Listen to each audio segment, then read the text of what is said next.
የዚህ ፕሮግራም የክብር ስፖንሰሮች ኬርላንድ አጠቃላይ ሆስፒታል፣ ዶክተር ፈቲያ የጥርስ ክሊኒክ፣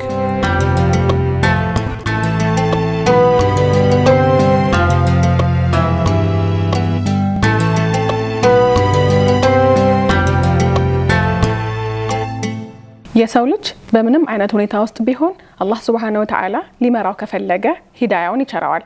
በዛሬው የኔ መንገድ ፕሮግራማችን የምንመላለስበት የህይወት መንገድ ዘለግ ያለ ከመሆኑ ጋር ጉዟችን የሚሆነው ከቤተሰቦች ጋር ነው። ሙስሊሞች ጣዖት የሚያመልኩ እንጂ ፈጣሪ ያላቸው አይመስለንም ነበር የሚሉት የዛሬው መንገደኞቼ አባትየው ፓስተር ሲሆኑ ወንጌል መስፋፋት አለበት ሳቤ ናዛሪን የተሰኘ ቸርች አቋቁመው ነበር። ሁለት ልጆቻቸውና የወንድማቸው ልጅ ከልጅነታቸው ጀምሮ ከሳቸው ጋር በኳየር ሲያገለግሉ የኖሩ ሲሆን ባለቤታቸው ደግሞ የሴቶች ሰበካ መሪ ነበሩ። ዛሬ ግን በአንዲት የህይወት መንገድ ላይ ከእስልምና ጋር ተዋውቀው እስልምናን መኖር ጀምረዋል። ለብዙዎችም የሂዳያ ሰበብ መሆን ችለዋል። ዛሬ የምንመላለሰው በእነሱ የህይወት መንገድ ላይ ነው። የአላህ ሰላም ረህመትና እዝነት በሁላችሁም ላይ ይስፈን። ውድና የተከበራችሁ ተመልካቾቻችን ሰላምታችን በያላችሁበት ይድረሳችሁ። እንደምን ሰንብታችኋል? እንደምን ከርማችኋል? ዛሬ እንግዲህ የምንመላለስበት የህይወት መንገድ አለ። እናንተም 9282 ላይ ወይም ምን ያስቀደማችሁ እንደዚሁም 0937 11 68 99 ላይ ሐሳቦቻችሁን እየላካችሁልን አብራችሁ እንድትቆዩ እንጋብዛችኋለን። ከዛም ባለፈ በእናንተ ህይወት መንገድ እንድንመላለስ ወዳችሁና ፈቅዳችሁ ብትመጡ ይህን የሂዳያ ብርሃን ለሌሎች ብናንጸባርቅ ደስ ይለናል። የኔ መንገድ ፕሮግራምን አጋር ሆነው ያበረቱልን ተቋማት አሉ። እጅግ አድርገን እናመሰግናለን። ኬርላንድ አጠቃላይ ሆስፒታል፣ ዶክተር ፈቲያ ስፔሻሊቲ የጥርስ ህክምና ክሊኒክ እንደዚሁም ደግሞ በአለባበስ በኩል ነጁ ፋሽን አጋሮቻችን ናቸው። እጅግ አድርገን እናመሰግናለን። መግቢያ ላይ ተቀስ እንዳደረኩት ዛሬ የምንመላለስበት የህይወት መንገድ ለየት ያለ ነው። ዛሬ የምንመላለሰው በቤተሰቦች የህይወት መንገድ ላይ ነው። የትላንቱ አሸናፊ ገመዳ፣ የዛሬው አማን ገመዳ እንዲሁም ልጃቸው የትላንቱ አስፋው አሸናፊ የዛሬው ከድር አማን በእነሱ የህይወት መንገድ ላይ አስቀድመን እንመላለሳለን። ከኋላ ላይ ደግሞ ሌሎችንም እናስከትላለን። እባክዎን ሰላም አለይኩም። አረፍ በሉ።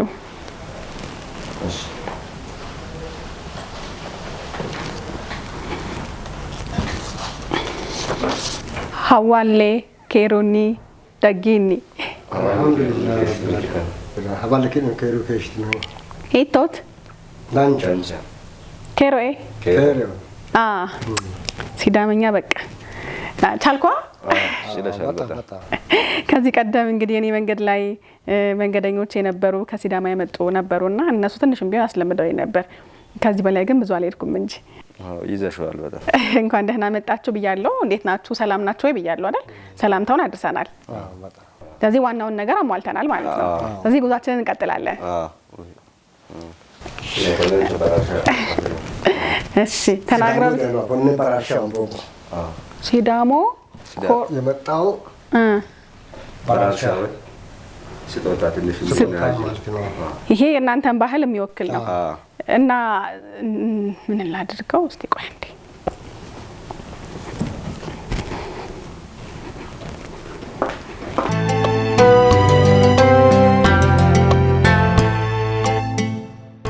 ዘመኑ የሩጫ ነው።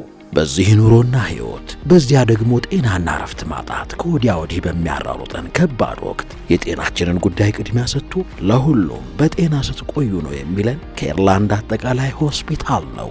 የጤና ቤት የሆነው ኬርላንድ የዘመኑ ቴክኖሎጂ ያፈራቸውን የላቁ የህክምና መሳሪያዎች በመጠቀም ያለ ሰርጀሪ የኩላሊትና የሐሞት ጠጠርን ማስወገድ፣ የነርቭና የህብለ ሰረሰር፣ የልብ፣ የአንጀትና የውስጥ ደዌ፣ ከአንገት በላይ ህክምና፣ የካንሰር፣ የአጥንትን ጨምሮ የተለያዩ የቀዶ ጥገና ህክምና በኤአይ በታገዘ የፎርዲ አልትራሳውንድ፣ በዲጂታል ኤክስሬይና ፍሎሮስኮፒ፣ በባለ 1.5 ቴስላ ኤምአርአይ እና በባለ 128 ስላይስ ሲቲ ስካን ዘመናዊ መሳሪያዎች ታግዞ የተሟላ አገልግሎት በመስጠት ላይ ይገኛል። በኬርላንድ የህፃናት የማህፀንና ጽንስ የማዋለድ የድንገተኛና የጽኑ ህሙማን ህክምናና የስነ ልቦናና የማማከር አገልግሎትን ጨምሮ የኢንዶስኮፒና ኮሎኖስኮፒ አገልግሎቶችን ከተሟላ የላቦራቶሪና ፓቶሎጂ ምርመራ ጋር ያገኛሉ። ለድርጅቶች በተመጣጣኝ ዋጋ የዱቤ አገልግሎት እንሰጣለን። ከአየር ጤና ወደ ሰበታ በሚወስደው መንገድ አባገዳ አደባባይ አጠገብ እንገኛለን። ስልክ 0977 86 86 86 ይደውሉልን። ኬርላንድ አጠቃላይ ሆስፒታል ከማከምም በላይ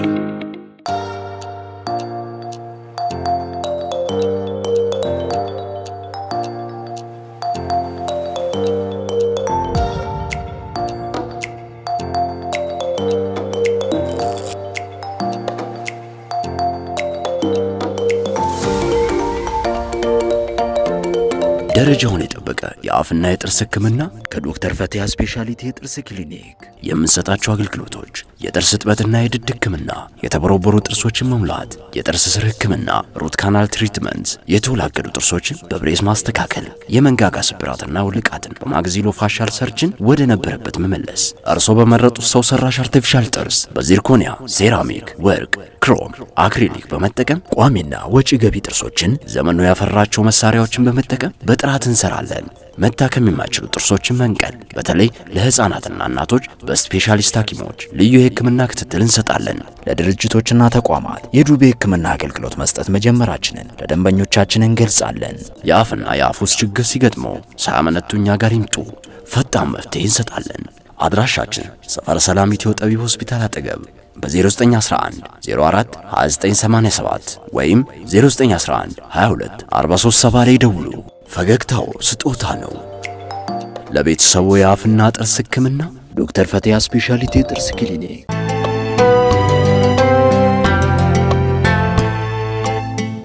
እንዴት ነው? ያምራል። ማሻአላህ ሽክረን አመሰግናለሁ። ይኸው እንግዲህ በጣም ነው የሚያምረው። ቆንጆ ነው። አመሰግናለሁ። ማሻአላህ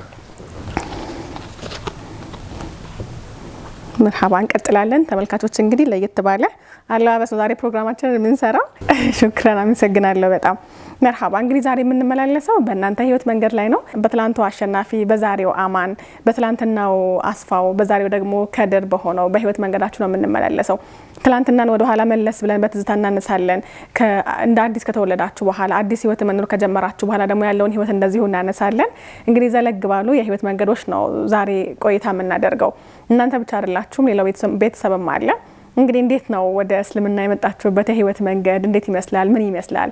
እስልምና ጋር የተዋወቃችሁት እንዴት ነው የሚለውን እንግዲህ በሰፊው ኢንሻአላህ እናወራለን። ቀደም ብሎ ብንጀምር ደስ የሚለኝ ተፈጥሯዊ ወደ ሆነው እስልምናችሁ ከተመለሳችሁ ምን ያህል ጊዜ ሆናችሁ? አሁን ስልማችሁ 8 ዓመት ነው። 8 ዓመት ዘለግ ያለ ጊዜ ነው። ህይወት እንዴት ነው ጋሽ እስልምና ውስጥ? ህይወትማ እስልምና ውስጥ በጣም ጥሩ እኮ ነው። ማሻአላህ ምኑ ደስ ይላል? ሁሉም ነገር ደስ ይላል። አንድ አላህ ማመን፣ አንድ አላህ ሰግዴ ጸልላ ደስ ይላል። እስልምና አልሐምዱሊላህ በጣም አሪፍ ነው ከሚባለውም በላይ ደግሞ ከየትኛውም ነገር በላይ የሚያስደስተው የእስልምና ኑሮ ነው። በእስልምና መኖርም መሞትም በጣም ነው የሚያስደስተው። ደግሞ አንድ ፈጣሪን በብቸኝነት የሚመለክበት፣ ለሱ ሲሰገድ፣ ለሱ ሲጾም ደግሞ የነገን ተስፋ የጀነትን የአክራን እርግጠኛ ሆነሽ የምታገኘው በእስልምና ውስጥ ስለሆነ እንደ እስልምና የሚያስደስት ነገር የለም። እስቲ ወደ ኋላ መለስ እንበል። መግቢያ ላይም በእርግጥ ጠቀስ አድርጌው አለው እስልምናን በጣም ተጠሉ እንደነበረ፣ ሙስሊሞች ደግሞ እንደ አንድ አምላክ ኑሯቸው አምላክን የሚያመልኩ ሳይሆን ጣዖት አምላኪ እንደነበሩ ነው ታስቡ የነበረውና ከመስለማችሁ አስቀድሞ ስለ እስልምና የነበራችሁን አመለካከት፣ ስለ እስልምና የነበራችሁን አተያይ እስኪ እናውራ። ጥሩ። በፊትማ ጴንጤ ውስጥ ስላለ እኛ ጴንጤ ውስጥ ስላለን ሙስሊሞቹ ስናይ በጣም በቃ እንደ ሌላ ነገር አድርገን እንቆጥራለን። አይን ራሱ ለማየት ኮፊ አድርገው የሚሄዱትን ሁሉ ቦዴ ይላል። ቦዴ ማለት በቃ ቁራ እኮ ነው። ቁራ አለ አይደለ? ራሱ ነጭ ነው። እንደ ቁራ አድርጎ ዳል ሙስሊሞች እያለ እንዳል ድሮ። ከዚህ ወዲህ እደ ቀስ ቀስ ብለን ስንመለከት በቃ ሙስሊሞች ጥሩ እንደሆነ ከገባ በኋላ ነው ያየነው።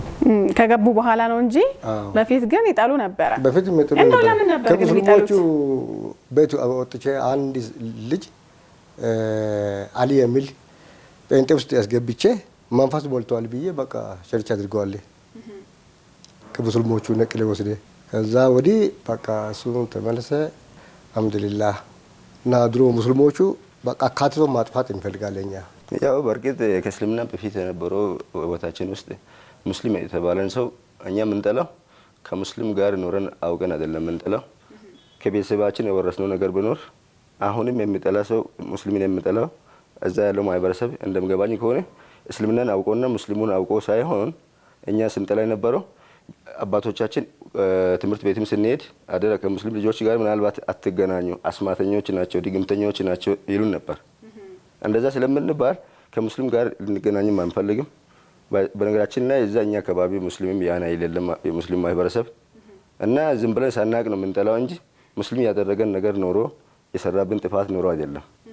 ሙስሊሞችና እስልምናን ስለማናቅ ብቻ ነው የምንጠላቸው እንጂ ምንም ሳያደርጉ ገና ከገባን በኋላ ነው ወደ እስልምና ከመጣን በኋላ ነው ሙስሊሞች እንዴት አይነት ሰዎች እንደሆኑ ማንን እንደሚያመልኩ እንዴት አይነት መመሪያ እንዳላቸው ያወቅ ነው ከገባን በኋላ እንጂ በፊት ደግሞ ስንጠላ የነበረው ሙስሊምን እነሱ ባጠፉን ጥፋት ሳይሆን እኛ የተባለን ስለሰማን ብቻ ነው። ስለሰማችሁ ተጣሉ ነበር። አካባቢያችን ሙስሊም የለም። አካባቢያችሁ ሙስሊም የለም? ምንም ሙስሊም የለም። ትንሽ እኮ ነው አለው። ያኔ ማለት ነው እናንተ ከመስለማችሁ አስቀድሞ እዛ አካባቢ ሙስሊምም ስለሌለ እንደው ድንገት እንኳን ሙስሊም አለ ከተባለበት ቦታ እንኳን ልጆቹ ቢሄዱና ቢገናኙ ጥሩ ላይሆን ስለሚችል እንዳትገናኙ ይሉ ነበር ማለት ነው። እርሶ ጋሽ አማን የፕሮቴስታንት እምነት ተከታይ ነበሩ። ከዛ ደግሞ ፓስተርም ነበሩ። ልጆቹም ደግሞ እርሶ የሚያገለግሉበት ቸርች አንድ ላይ ኳየር ሆነው የሚያገለግሉ ነበረ። እስኪ ስለ ትላንትና ህይወታችሁ ትንሽ እናውራ። ጋሽ አማን ትላንትና የነበረውን ጋሽ አሸናፊን እስኪ እንተዋወቃቸው። እኛ ኢየሱስ ክርስቶስን አማኝ ሆነን ተቀብለን አምነን ነበረ። ካመንኩት በኋላው ቤተክርስቲያን ገብተን ህይወት ብርሃን ቸርች ገብተን እዚህ መሰመራሰን አገልጋይ ሆነን ከዛ ቆይተን ቸርች መሪ ሆነን ፓስተርን ሆነ። ከዚህ ቦታ ስለራቀ ርቀት ስላለ ናሳሪን ቸርች ውጭ የመጡትን እነሱ ጋር ነን። ናሳሪን ቸርች ገብተን ሌላ ቸርቾቹ እያመሰረተን አይሳይ ውስጥ ያሉትን ሰዎቹን በቃ ወደ ቤተክርስቲያን እንዲመልሱ ኢየሱስ ክርስቶስን በህይወታቸውን ተቀበሉ ያላችን እየሰራን ብዙ ቦታ ሄደን እየሰበከ ነበረ። እንደዚህ ያደረገ ነበረ። በፊተኛ ኑሯችን እንደዚህ የልጆቹን ሁሉ በቃ ተከታታይ ሆኖ አገልጋዮች ሆኖ ያገልግላል በቸርች ውስጥ። እሳቸው ሲዳመኛ ቢሆን በደንብ ያወሩ ነበረ ታሪኩን። ግን ደግሞ እስልምና ወደ ቤታችሁ እንዲገባ ሰበብ የሆኑት ደግሞ እሳቸው ናቸውና ከእሳቸው ጋር መነሻ ያደረግን እንምጣ ብዬ ነው። አንተ ከእሳቸው ጋር እኩል ነው የሰለምከው? በአንድ ቀን የሰለማችሁት የነበረው? እንግዲህ እሳቸው ፓስተር ነው በሚያገለግሉበት ቸርች ውስጥ አንተም ወንድምህም ያጎታችሁ ልጅም አንድ ላይ ሆናችሁ ነው ታገለግሉ የነበረው። እንዴት ነበር አስተዳደግህ የነበረው? በዛኛው እምነት ውስጥ እያለ የእምነቱን ስርዓት የምትከተለው እንዴት ነበር? እስኪ እናንሳ። የፋዘርን ጨምረህ ታወራልኛለህ እንግዲህ። አዎ እኔ ባይዘወይ እኛውን እዛ በአካባቢያችን በፕሮቴስታንት እምነት እዛ በቸርቹ ህይወት ብርሃን የሚባለው መጀመሪያ የነበርንበት እዛ የኛ ቤተሰብ ነበረ ግንባር ቀደም ማለት ነው። ቸርች ዋና የሚመራው የኛ ቤተሰብ ነበር። ኦሬዲ ፋዘር እና የፋዘር ወንድም አለ አሁን በህይወት የሉም። አሁን የአቡበከር አባት ማለት ነው እና ከሳቸውም ጋር ሆኖ ግንባር ቀደም እነሱ ነበሩ። አገልጋይ ኳር ነን የምናገለግልበት ሰዓት ላይም ደግሞ እኛ ነበርን እዛ ግንባር ቀደም ከወጣቶች ማለት ነው። እና ጥሩ አስተዳደግ በክርስቲና ውስጥ በፕሮቴስታንት እዛው ነበር ያደግነው። እምነቱ ላይ በጣም ጥንካሬ አለ። በጥንካሬ ነበር የምንታወቀው። እንማር ነበረ። የሃይማኖት መመሪያ ሁሉ እንከተል ነበረ። ቸርች በጣም ነበር የምንከታተለው።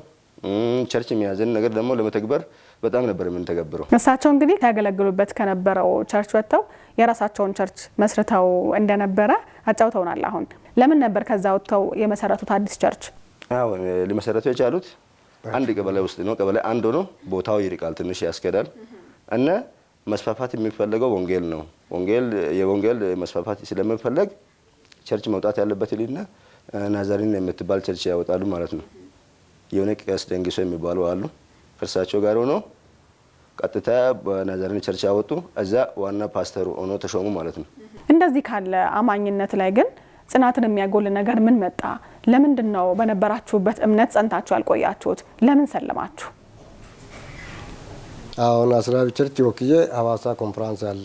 ያ ኮንፈረንስ ስለሄድ ስመጣ በቃ ኮንፈረንስ ሁለተኛ ቀን መንገድ ስንወጣ የኡመርን አርሲ መጽሐፍ እሱን ስጠኛ በባለ ያለና ሰጠ። አንዱ ሼኩ ሰጠና ለማቆሸሽ እኮ ነው የወሰድኩት። ለኮንፈረንስ ሀዋሳ በሄዱበት ድንገት አንድ ሼክ ጋር ይገናኙና መጽሐፍ ሰጡት። ይተዋወቁ ነበር ከዛ ቀደም በፊት እሱ ሼኩ በቃ ነው እሱ የዛን ቀን የተዋወቃችሁት? ይበ በቃ ለማቆሸሽ ፈልጌ ሲያንብብ አንብበው ከተረዳ በኋላ ይዞ መጽሐፍ ይዞት ሄደ መጽሐፉ። ተመቸና በቃ ይዞ ከሄደ በኋላ አነበበ ውስጡ ካየ በኋላ መጽሐፍ ቅዱሱ ጋር ከመነጻጸር በቃ ኦቨር ሆነ በቃ ነገሩ። ከዛ በቃ ሙስሊም መሆን አለብኝ እያለ ይገባል እያለ እኔ ራሴ ብቻ ልጆቼን ቤተሰቡን ሳይናገር እኔ ራሴ ይገባል ብዬ አመነ። እሱ ከዲር ያለ እንግባ አለና እሱ ጋር ወደ 8 ወር አካባቢ ቆየን። እንሰልማል ብለን ሄደ ሼኮቹን ጠይቃል። እሱ በቃ ድሮም እዛ መስጊድ ውስጥ ያሉ ልጆች ይወስደዋል በእንት አድርጓልና አሁን ገብቶ በቃ ሊሆን አበድ እኮ ነው እያለ እምባሪ እኔ ሻዳ ለማንሳት ከዛ ከቆየ በኋላ አንድ ሼክ እዛ ዳላ ሀጅ ዑመር የሚል ጠርተን ከዲር ጋር መተን ሰለመን። ሱብሃንአላህ። ከዛ ነው ሙስሊምነት የገባው። ከገባ ወዲህማ ሀፒ በቃ ሀፒ ማሻአላህ። መጽሐፉ ምን አይነት ነበረ? ታላቅ ምክር ለአዲስ ትውልድ የሚል ታላቅ ምክር ለአዲስ ትውልድ እስካሁንም ማለት የዑመር ሮቤ መጽሐፍ። የዑመር ሮቤ ጋሽ ዑመር እንግዲህ ኡስታዝ ሆኗል አሁን። ኡስታዝ ዑመር ሮቤ ወይም ደግሞ ተሽቴ ሮቤ ነበሩ ድሮ። የሚገርማችሁ እዚች ወንበር ላይ መጥተው የኔ መንገድ ላይ ስለ ህይወት መንገዳቸው አውርተን ነበረ። እሳቸውም ወደ እስልምና የመጡ ወንድም ናቸው። እንግዲህ ሰበብ የሆናችሁ የእሳቸው መጽሐፍ ነው ማለት ነው። ሱብሃንአላህ በጣም ነው የሚገርመው። ተገናኝታችኋል ከኡስታዝ ጋር? እኔ ተገናኝቻቸዋለሁ። እሺ። በቀደም ወራቤ የሆነ ስልጣና የንጽጽር ሃይማኖት የሆነ ስልጣና ነበርና ወደዛ ሄጄ ነበርና እኔ እሳቸው ነበር ስልጣና የሚሰጡን። እዛም ነግሬያቸዋለሁ። በእሳቸው መጽሐፍ ሰበብ ነበር ወደ እስልምና የመጣ ነው ብዬ ነግሬያቸው በጣም ነበር ደስ ያሏቸው። በጣም ያስደስታል እንጂ ሱብሃንአላህ። እስኪ እንመለስ እንግዲህ ይሄንን መጽሐፍ እርሶ ሲወስዱ ቅድም አንድ ነገር ብለው ነበረ። እኔ ተቀብዬ ለማቆሸሽ እንጂ ፈልጌው አልነበረም ብለውኛል። ምኑ ነው የሚያቆሽሹት ጋሼ? ምንድነው ማቆሸሽ የፈለጉት እርሶ? ሙስሊሞች ለማቆሸሽ ፈልጌ እኮ በፊት ውስጡ ሳይማ ምንም የለም። የሙስሊም መጽሐፍ ስለሆነ ብቻ ግን የሆነ ነገር አይጠፋውም ብለው ነው። አዎ በዛ ጥያቄን ወስዶ ለማቆሸሽ ፈልጌ እኮ ነው። ኋላ ላይ ግን ሲያነቡት ልቦ በነበሩበት ሃይማኖት ላይ እየሸፈተ መጣ ማለት ነው።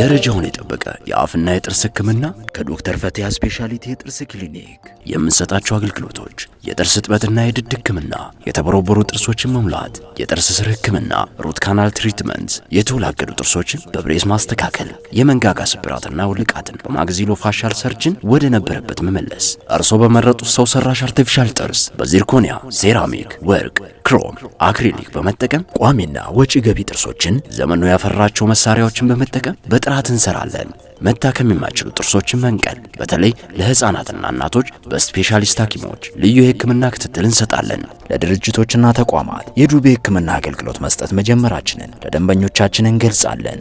የአፍና የአፍ ውስጥ ችግር ሲገጥመው ሳያመነቱ እኛ ጋር ይምጡ፣ ፈጣን መፍትሄ እንሰጣለን።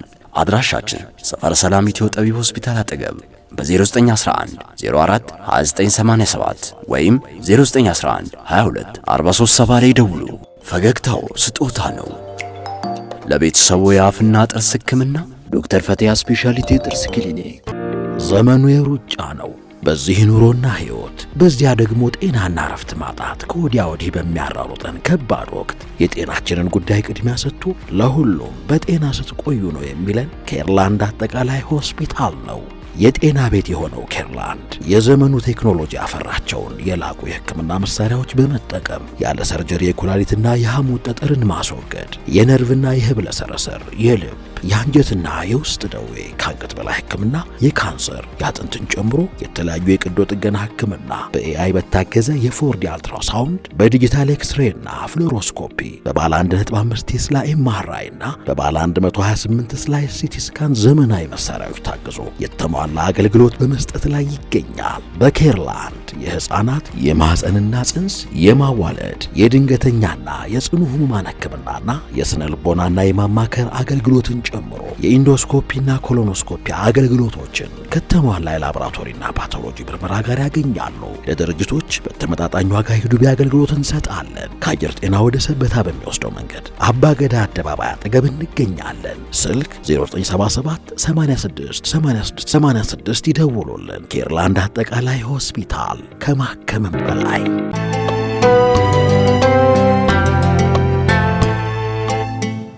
እንግዲህ እሳቸው በዚህ መልኩ ነበረ ያን መጽሐፍ አንብበው በሚኖሩበት ሃይማኖት ላይ ጽናታቸው እየጎደለ የመጣው። አንተ ከዚህ ጋር ምን አገናኘህ? እስኪ አንተን ደግሞ እናውራ። ያው እኔ የሚያገናኘኝ ያን መጽሐፍ ፋዘር ይዞ እንደመጡ ያው ያዩኝ ጀመሩ። እኔንም አንዳንድ ጥቅስ ያዩ ቢያንስ ፈጣሪ አንድ ነው የሚለው እዚህም በቅዱስ ቁርአን ውስጥ እንዳለ ምዕራፍ ሁሉ እንደተጠቀሰ ያያል። በአማርኛ የትርጉሙ ቁርአን ከነ ምዕራፉ ነበርና ለካ እነሱ ጋር ሙስሊሞቹ ጋር እንደዚህ አይነት ቃልም ነበር እንደ ቆይ የእግዚአብሔር ቃል እኮ ነው የሚመስለው። ቁጭ ከመጽሐፍ ቅዱስ ጋር አንድ ነው ማለት ጀመረ ላይ ማለት ነው። አብራችሁ ነው ስታነበው የነበረው? አብረን እናነባለን። አንድ ልጅ አለ ያጎታችን የአቡበከር አሁን መጥቶ የነበረው ልጅ እሱ ወንድም ነበርና ታላቅየው መምህር ነውና እሱም ያነብ ነበር። ሰልሟል። እሱም መጨረሻ ላይ ሰልሟል። ዲላ ዩኒቨርሲቲ ነው የጨረሰው ነው ትምህርቱን። በጣም ነበር መጽሐፍ ቅዱስን የሚያውቀው። ምክትል ደግሞ ናዛሪን ቸርች ፋዘር በነበሩበት ሰዓት ላይም እሱ ነበርና በጣም ነበር እሱም ጋር ሆነን መጽሐፍን አነዛዝረን አየን። መጽሐፍ ቅዱስን የት ቦታ እንደዛ እንደምል መጽሐፍ ቅዱስን ራሱ ሞር ያን የንጽጽር ሃይማኖት መጽሐፍ ካነበብን በኋላ መረዳት ጀመርን ማለት ነው። ጥርጣሬ ሊያድርብን የቻለው ድሮ በእርግጠኝነት ኢየሱስ ክርስቶስን እንደ አምላክነት ያየን ነበር የቆየ ነው። ያን መጽሐፍ ስናነብ ደግሞ ጥርጣሬ ጫረን እና ብዙ ነገር ከዛ ውስጥ ስናይ ቅዱስ ቁርአን ጋር መተን ደግሞ ቀጥታ ኢየሱስ ክርስቶስ መጽሐፍ ቅዱስ ውስጥም እንደተባለው ነብይ መሆኑን ከዛ ውስጥም አለልን ለከስናይ። በቀጣይ ደግሞ ቁርአን ማንበብ ጀመራችሁ? ቁርአን ማንበብ ጀመርን። ወደሚያጣቅሰው ምዕራፍ ሁሉ እየሄድን ማንበብ ጀመርን። ግራ ሲገባን ፋዘር ቀጥታ እኔ ያውቃለሁኝ የሚያማክለው ሚዳኘን እስልምና ነው ኢየሱስንም እዛ እናገኘዋለን እዛ እንሄድ ይለኛል። አማከረኝ። መጀመሪያ ላይ ላችንም ብነገር አይሰሙኝምና አንተ ትሰማኛለህ በእርግጠኝነት ስለሚያምን እንሂድ አለኝ። እንሂድ ሲለኝ እኔ ምንም ተቃውሞ ሀሳብ አላመጣሁኝም። ተስማማሁኝ ወዲያውኑ ማለት ነው። እና ቀጥታ ሁለታችን ነበር መተን እስልምና የገባ ነው።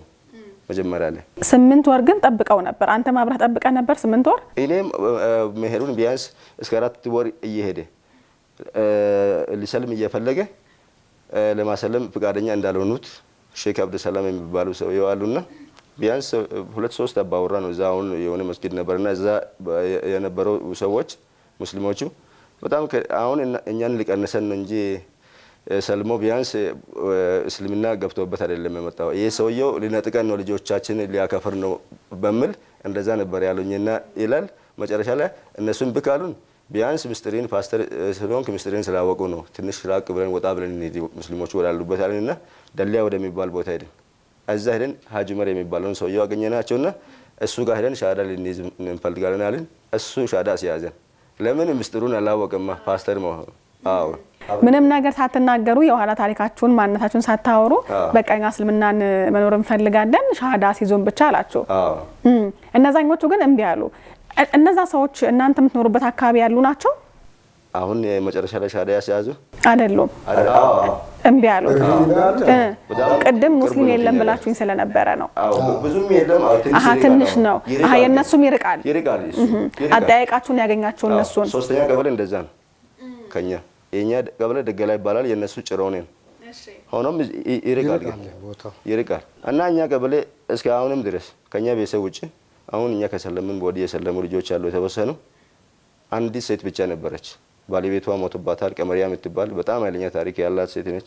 እሷ የቀበሌ ሊቀመንበር ከወረዳ መጥቶ ከዞን መጥቶ እያነጋገሩ የሃይማኖት እንትን እየጠየቁ ምናምን ሊቀመንበሩ ተነሳና እኔ ቀበሌ ውስጥ ሙስሊም የለም ሲል እኔ አለው አይደል እንደ ለምን ሙስሊም የለም ትላለህ? እኔ ሙስሊምን ወክዬ እኮ ነው አለ። ብቻዋ ነበረች ያን መጨረሻ ላይ ወላሂ በጣም ትገርም ሴት ነች። አላህ ይወደዳትና አሁንም ወደ ለተራቢ ስትመጣ እኛ ቀጥ ገጠር መሄድ ካልፈለግንም ለሷ ብለን ነው የምንሄደው፣ ወደ እሷ ማለት ነው። ቀጥታ ብቻ ቆማ ስንት ዓመት እኛ ቢያንስ ስንሰል ከሙስሊማችን በፊት ነበር። እሷ ብቸኛ ባለቤት የላትም፣ ብቻዋ ነበር ሙስሊም ነበር። ልጆችስ ነበሯት? ልጆች ነበሯት። አንደኛው ልጇ አሁን ሃይ ስኩል መምህር ነበረ፣ ሰልሞ ነበረ። አሁን ትቷል እንደገና። በጣም ብዙ ህክማ ነበር የምትጠቀመው ሴትዮዋ፣ በጣም ትገርማለች። እናቲ አንተ ካልሰለምክ ትሞታለች በሉ ብላ መስጊድ ውስጥ መታ አንድ ረመዳን ላይ ትዝ ይለኛል አሞኛል ብላ ወርቃ እሷ ትሞታለች አንተ ያለህ አንደኛዋ ልጅዋ ነህ ስለም ምናምን በሉት ይላለች። መጨረሻ ላይ ሐኪም ቤት ወሰድናት ምናምን ይሄን ሁሉ ሲስተም እሷ ተጠቅማ ማለት ነው። ልጇ መጨረሻ ጨከነባት። አላህ ይምራውና እስካሁንም ከፍሮ ነው ያለው። መጀመሪያ ሙስሊም ነበረ? አይ መጀመሪያ መሃል ላይ ነበር የሰለመው። እሷ ጫና ስትፈጥርበት ሰልሞ ካምፓስ ውስጥ ነው ማለት ነው። መጀመሪያ እንዴት እሱ ክርስቲያን ሆነ ብዬ ነው። እሷም እኮ መጀመሪያ ክርስቲያን ነበረች። በፊት ብቻዋ ነበር የሰለመችው። ባለቤቷ ከሞተ በኋላ ብቻዋ ነበር የሰለመችው። በጣም ጀግና ማሻአላህ። ኧረ እኔ መንገድ ላይ ትመጣለች ኢንሻአላህ። በጣም ከኛም በላይ ታሪክ ያላት እሷ ነች። ወላሂ በጣም ትገርም ሱብሃንአላህ። ስለዚህ እነዚህ ሰዎችን እናንተ ማንነታችሁን ስለሚያውቁ ቁጥራችንን ለመቀነስ ነው እንጂ እናንተ የምር ሰልማችሁ ስለማለት ኖሮ አይደለም በሚል ሻሃዳ ከለከሏችሁ። በዚህ መሀል እንግዲህ 8 ወር በጣም ብዙ ጊዜ ነው አይደል ጋሼ? አንድን እውነት አውቀው በዛ ህይወት መኖር ግን እየፈለጉ ነገር ግን እምነት ብቻ ሰው ስለሌለው በርሶ ላይ ሻሃዳ ላይ ዝም ብሎ ሲያስጠብቁት ትንሽ ከባድ ይመስለኛል። እንዴት አለፈ ግን 8 ወሩ? መሀል ላይ የነበረው ህይወት እንዴት ነበረ? አዎ በዚህ ሰዓት ጴንጤዎች ከወጡ በኋላ ወደ እነርሱ ሄዳለ ብለ በቃ ሀሳቡ ከጴንጤዎች ሸርተት ሲል እነርሱ ተከታትሎ ይመጣል። ሁል ጊዜ ይመጣል። ለምን ትሄዳለ ጴንጤ ሙስሊሞች ጋር ለምን ትሄዳለ? ሙስሊም ለምን ትሆናለ? ሙስሊም ከምትሆን ትቴ መሞት አይሻልም እንደ ሌላ ሆነ በቃ ፓጋን ሆነ መኖር አይሻልም አትዲ እያሉትን ብዙ ተከታዮች ይመጣል ከጴንጤ ውስጥ አትዲ እያሉ ቸርች መሄድ አቁመው ነበር አይደል? አዎ ማርያምም ሙስሊም እኮ ነው ኢየሱስ ክርስቶስ እስላም እኮ ነው ሲል በቃ ኢየሱስ እግዚአብሔርን ሙስሊም ነው ብለዋል እያለ በቃ ሸሽቶ ሮጠ። አዎ ያን ያህል ትኩረት የሚያደርጉት ሰዎቹ ፋዘር ላይ ነበሩና እኔ ጋር ብዙም አይመጡም። ለምን መሪም ስለሆነ ፋዘር በዚህ ሰዓት ወደ ፋዘር ነበር የሚመጡት። መጥቶ የሆነ ነገር ቸርች መምጣት ምናምን ያቆምክ ይመስለናል ለሰልም የመፈለጉን ደግሞ ሙስሊሞች ጋር መሄዱን ደግሞ ከኋላ በሰሚ ነው የሰሙትና እንደው ይሄ ነገር እውነት ነው ወይ እያሉ ይመጣሉ። ይመጡ እሳቸው ሲመልሱ እነዚህም ብያ ያለውኝ ያኔ ማለት ነው። እንግዲህ መጽሐፉ በምታነብበት ሰዓት ላይ አንተም ልብህን ማርኮህ ነበረ። ቁርአንንም ማንበብ ጀመራችሁ። ከዛ በኋላ በቃ መስለም አለብን ብላችሁ ተነጋገራችሁ። ነገር ግን ለሰልማችሁ የሚችል ሰው አላገኛችሁም ነበረ። ለዛም ከአባተ ጋር አብረ 8 ወር ቆይታችኋል። አንተ ጋር ይሄ 8 ወር እንዴት አለፈ? እኔ ጋርም ያው ልቤ ወደ እስልምና ቀጥታ እኔም ሙስሊሞችን ወደሚያገኝበት ቢያንስ የፈለገ ቦታን ቢሄድ ሙስሊሞችን እንደሚያገኛቸው እርግጠኛ ነኝ። ፋዘርን ደግሞ አቋሚን አትቀይር ብዬ ነገርው ከመጽሐፍ ቅዱስ አንደኛዋ ምዕራፍ የሆነች ምዕራፍ አለች። ለፋዘርም አሳምኛ አስረግጬ ነገርኩኝ። እርሶ ነው መጀመሪያ መጽሐፍ ቅዱስን ሲያስተምሩኝ የነበሩትና ከዚህ አንቀጽ ውጪ ሌላ ወዴትም መሄድ አንፈልግም። ኢየሱስ በራሱ አንደበት እንደዚህ ካለ በኋላ ሌላ ህይወት እናገኛለን እንዳናገኝም ለምን እሱን እኔ በመልእክተኝነት የላከኝ አምላክ እንዳለ ለሚያምኑ የዘላለም ህይወት እቺ ናት ብሎ ነግሮናል። ሙስሊሞች ደግሞ እሱን መልእክተኛ ማለታቸው በጣም ትክክል ናቸው። ለምን እዚህ ወንጌል ውስጥም እንደዛ ነው ያለው። እነሱ ጋር ሄደን እንደውም የነሱ መሪዎች ከጠየቅን ተጨማሪ ማብራሪያም ሊኖር ስለሚችል እነሱ መፈለግ ያለብን ፍለጋችን አናቆምን ያልነው በየስላቸው በቃ አንተ ብቻ ካለልኝ በቃ ሌሎቹ እንደሚመጡ እርግጠኛ ነኝ አንተ ብቻ ካለልኝ ይለኝና ቀጥታ ሄደን ማለት ነው። ከሳቸው ጋር ከ8 ወር ቆይታ በኋላ 8 ቀን ወር ተከታታይ ፋዘር መጥቶ እንበቃሉት በኋላ ቀጥታ ወደሊያ ወደሚባል ወደዛ ነካን ማለት ነው። ወደዛ ሄዳችሁ እንግዲህ 8 ወር ውስጥ አማኝ አልነበራችሁ አይደለ? ሙስሊም አልሆናችሁ እዛው ናችሁ ግን አታመልኩም ነው። እኔ እሄዳለሁ ቸርች እሄድ ነበር እሄዳለሁ ሐሳቤን እንጂ ቸርች እሄዳለሁ። እርሶ ሲሄዱ ነበር? ገሻሽ ያሉ በቃ ቸርች ሳይሄዱ ቆዩ ማለት ነው። ፋዘር ልክ እስልምና ሀቅ መሆኑን ሲረዱ በቃ አልሄድም ብለው ቆዩ። አንተ ግን ብትረዳም ትሄድ ነበር ቸርች? እሄድ ነበር። በዚህ ሁሉ ውስጥ ግን ሁለታችሁ በሚስጥር ስታወሩ ሌሎች ልጆች አልሰሙም ነበር? ሰምተዋል። ሰምቶ ፋዘርን በጣም አይደግፉም። ሰምተዋል ግን አልደገፉም። ተቃውሞ አለ። እነርሱ ያዩት በቃ ጴንጤ እኮ ነው፣ የጴንጤ መንገድ እኮ ነው። ወደ መጥፊያ መንገድ ነው የሄዳችሁ ያላችሁት። ይሄ መጥፊያችሁ ነው የሚሆነው። ይሄን የምትሉት ነገር እንደውም እንደ ቀልድ ራሱ አታንሱ ነው የሚሉት። እነ ኢብራሂም ማለት ነው ብራዘር ኢብራሂም እሱ ተቃወማችሁ? በጣም ተቃወሙ። ከ8 ወር በኋላ ሌላ ሰው ፈልጋችሁ ሌላ ሸኽ ፈልጋችሁ ሄዳችሁ ሻሃዳችሁን ያዛችሁ። እንደው የዛን ቀን ውሎ እንዴት ነበር? እስኪ እናስታውስ። የዛሬ 8 ዓመት ገደማ ነው ወደ ኋላ እንግዲህ መለስ ብለን ያችን እለት የምናስታውሰው። እንደ አዲስ የተወለዳችሁበት ቀን ነው፣ አዲስ ህይወትን ያገኛችሁበት ቀን ስለሆነ እናስታውሰው። ጋሽዬ ያስታውሳሉ ሻሃዳ ያዙበትን ቀን? በጣም በዚህ ሰዓት እዛ መልጋኖ ቀባዶ የሚል ቦታ አለ፣ ገባ እዛ ገባ ሄጄ አንድ ትልቅ ዶሮ ገዝቼ በዛ ቀን ለማረድ ገዝቼ ቤት ገብቼ ቆጮ ምናምን ስጭ እያለ እሱ ተሸክሞ እኔ ዶሮን ይዤ ወደ ሼኩ ጋር ሄድን። አሃ ዶሮና ቆጮ ይዛችሁ ሄዳችሁት ስትሄዱ? እሺ በቃ እዛ ዶሮ አርዶ በቃ እኛ ሻሃዳን ገባ። ከዚህ አድረን በቃ ሁለተኛ ቀን ነው መጣሁት። እንደውም እኛ እንደነኚህ በጣም እንቀልድ ይመስላቸውና ወይ አያሰልሙም ብለን ስለምንሰጋ ነበረ የሆነ ነገር ይዘን እንሂድ አለኝ ፋዘር። እንደ መጀመሪያዎቹ ሻሃዳ እንሱልን ምናምን ሻሃዳ ፈልገን ነው ያዝ ፈልገን ነው ምናምን ካልን ምናልባት ወይ ሊቀጥረን ይችላል ቶሎ ቢያንስ በዛውን ቀን እንደሚያስነሰን አናግም ነበር። ለዛም ነበር ፋዘር ይዘን እንሂድ ይሄ ነገርም አለኝ። ዶሮም ነበረ ይዘህ ተነሳለኝ። የሆነ ማለት በቃ ያን ይዘን ሄድን ማለት ነው። በዛን ቀን አላህ ስለፈለገ አልহামዱሊላህ ሻሃዳ አስነሰን ሼኩ እና እዛ በቃ ስካድመን ነገ አድራችሁ ትሄዳላችሁ እንግዶቼ ናቸው አለንና በጣም እሱ ጋር አድረን ጠዋት ተመለስን ማለት ነው። ሻሃዳውን ስትይዙ የነበረው ስሜት እንዴት ያለ ነበረ? በጣም በቃ ልቤን በቃ አረፈን። በዚህ ሰዓት ጀምረን እርካታ ነገኘ። በቃ ሻሃዳ ከወሰደው በኋላ በቃ ልቤን አረፈ። እውነት ሱብሃንአላህ። አሁንም አይረሱትም ስሜቱን? አይረሳም ይጨምራል እንጂ አይቀነስም፣ አይረሳም ኢንሻአላህ። አንተ ጋርስ እንዴት ነበር? እና በጣም አሪፍ ነበር። በጣም አሪፍ ቆይታ።